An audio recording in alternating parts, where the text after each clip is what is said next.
I realize I might get in trouble for this and make people angry with me and make people unsubscribe to me, but I'm doing it anyway. Um, and it's part of the Bible that some people don't like, but I don't want to make people feel that they're not worth God's love because, and I don't think this passage says that at all, but I think that's the way people interpret it. I don't want to make people think that that I'm saying this about them. This was a circumstance in the Bible, and I don't want to make people feel guilty. And none of that. I mean, it's not. That's not what my purpose in reading this is or talking about this. And it's just part of the Bible, and people think that God is, you know, violating the principles He's supposed to uphold. I just want to say before I read this that's not what He's doing. What's going on is He's saying that people are not treating people the way he wants they should be treated. In fact, at some point during this period, it may have been in the same book, he's saying that, you know, yeah, actually even in this book, he's saying the blood of other people are on your hands, and they, the ones that are living, and the blood, even the blood of the people that were dead was crying out for justice, saying, "Hey, this isn't right." And people go around and they expect that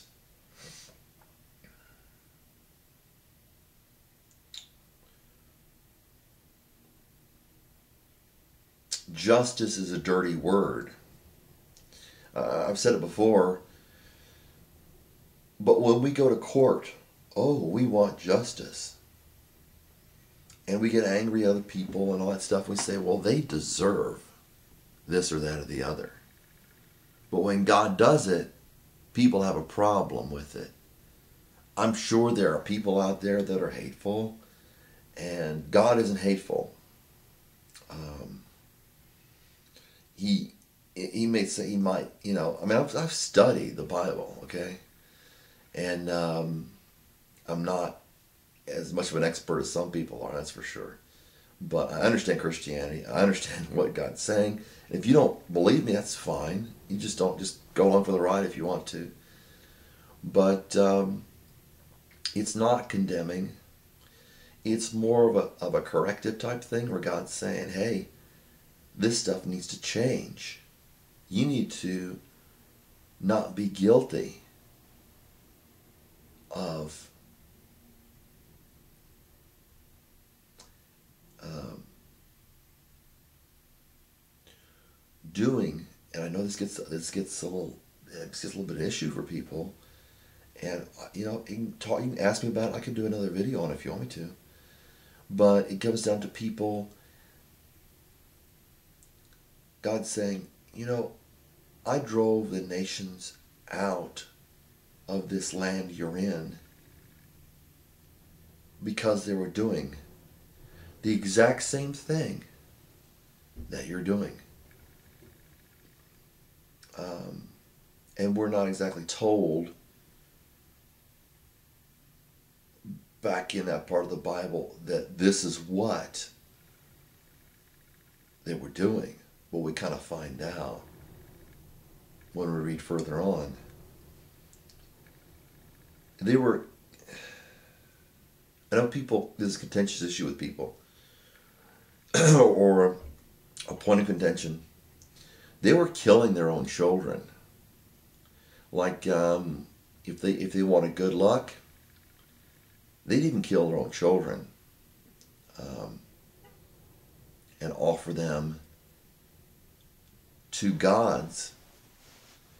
It's not some, a concept you hear a lot of complaints about, which I have no tolerance for, of people being very, very mean and being very hateful and saying, well, if you're not what I am, when I tell you to be it. And it's not even a Christian viewpoint. I mean, it's not even Christianity they're talking about. If you're not where I am, when I tell you to be there, boom, you're gonna get an earful from me, and that's not right.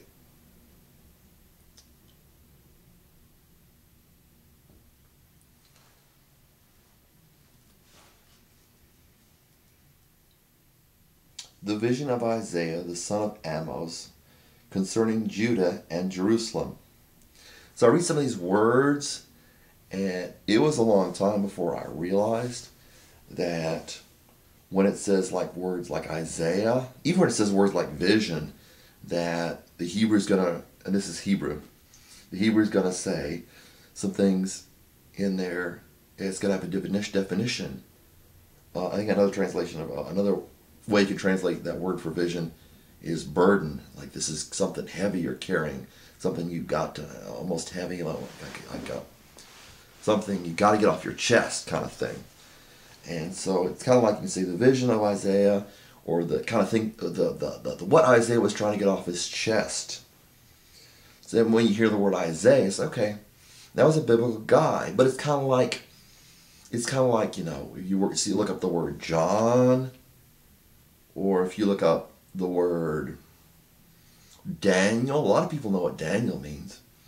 It had a meaning that the translators didn't quite get out, or they didn't get out of the Hebrew. They just kind of, okay, this is what is in Hebrew, so you should write that down. And the point was getting a message across, not just copying down the letters. And we don't know what it means, and the Hebrews did.